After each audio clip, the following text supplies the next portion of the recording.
addiction doesn't discriminate. It can find its home anywhere and everywhere.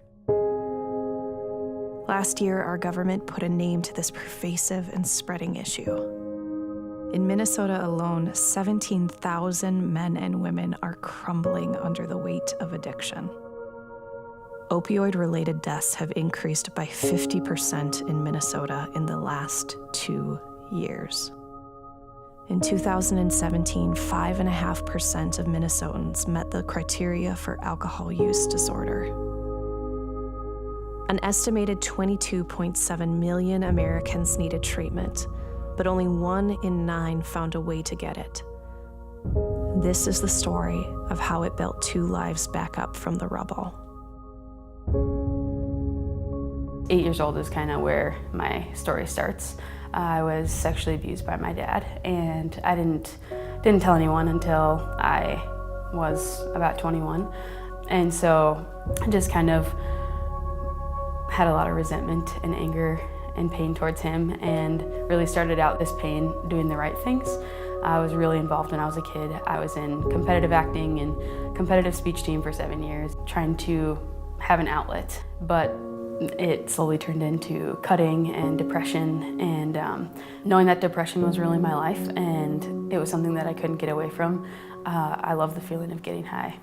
I started using Adderall and Ritalin and Oxycontin, and when I was in college, one of my friends had asked me if I wanted to use meth with him, and it was bad news. Within 6 months of using it, I had lost both my jobs. I lost my apartment, I dropped out of college, and came up with a bright idea to burglarize homes. I ended up getting arrested, and if you were to look at my life at that time, it was sincerely crumbling around me. It was really hard for me in the fact that I didn't know where she was. I didn't know if she was ever gonna be okay, and I didn't know if she would ever come home. My childhood was very inconsistent, a lot of anger and poverty. I got my first felony when I was 12 years old, and when I was about 15, I started smoking pot and drinking all the time and cigarettes, and from that point on until a little under 4 years ago, my life was inundated with chemicals. Oxycodone, methadone, Oxycontin. In as much as I had a job, I was married to my kid's mother. My depression was such that I couldn't even brush my own teeth, let alone take care of a child. Addiction issues permeated my marriage and eventually ruined it. I found meth shortly thereafter, and I took every opportunity to become a monster intentionally. If that man was sitting here, none of you would feel comfortable. By the time I was 21, I had been in jail 3 times. I had 4 felonies on my record, and so there I was in the Douglas County Jail. I was always going to the Bible studies in the jail, and I remember sitting there, I was reading along, and all of a sudden the woman who comes in to volunteer, she stopped and she just looked me right in the eyes and she said, "You're gonna go to Minnesota Adult and Teen Challenge. God is gonna change your life and you're gonna become the woman you were always destined to be." I was really looking forward to that because I didn't want to be who I was anymore. As public defender, she would say to me, "You just need help. Everything that you're struggling with is all from your addiction." And I finally would tell her, "Look, there's no help for me. Like, stop." And she just refused. In a time of prayer, the Lord asked me, "Do you want your brother back?" Because I knew he was in addiction, and I told him yes.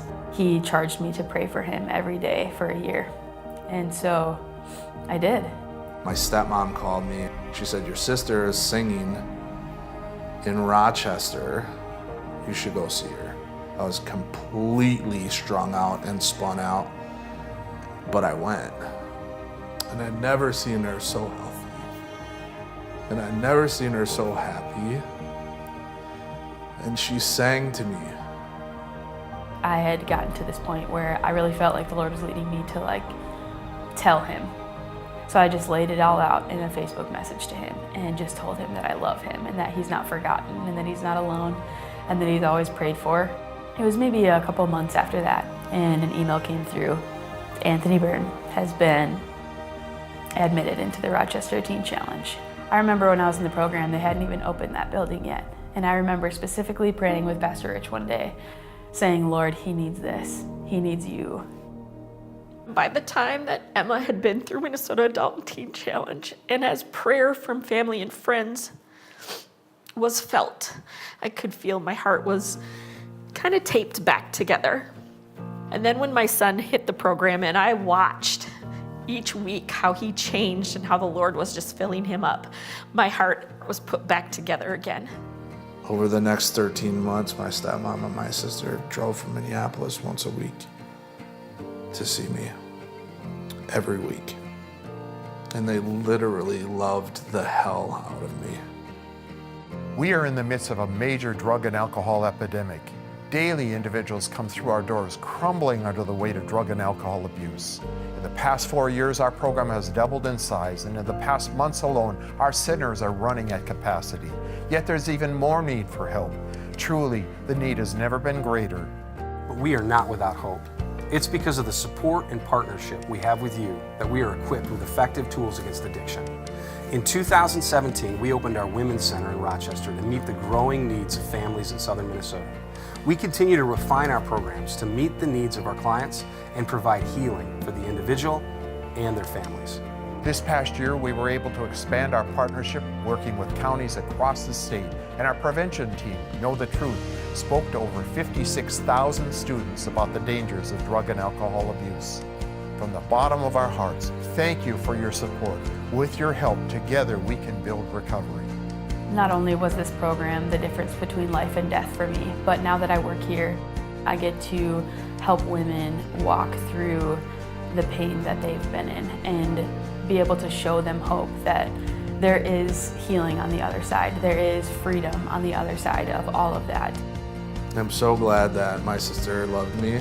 I'm so glad my stepmom loved me when I was like completely unlovable. Today, my relationship with my daughter is one of the most beautiful privileges I get to enjoy.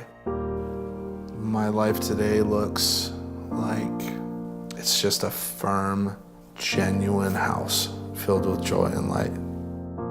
I know full well that with the help of God and Minnesota Adult Teen Challenge, that my kids are alive and well today.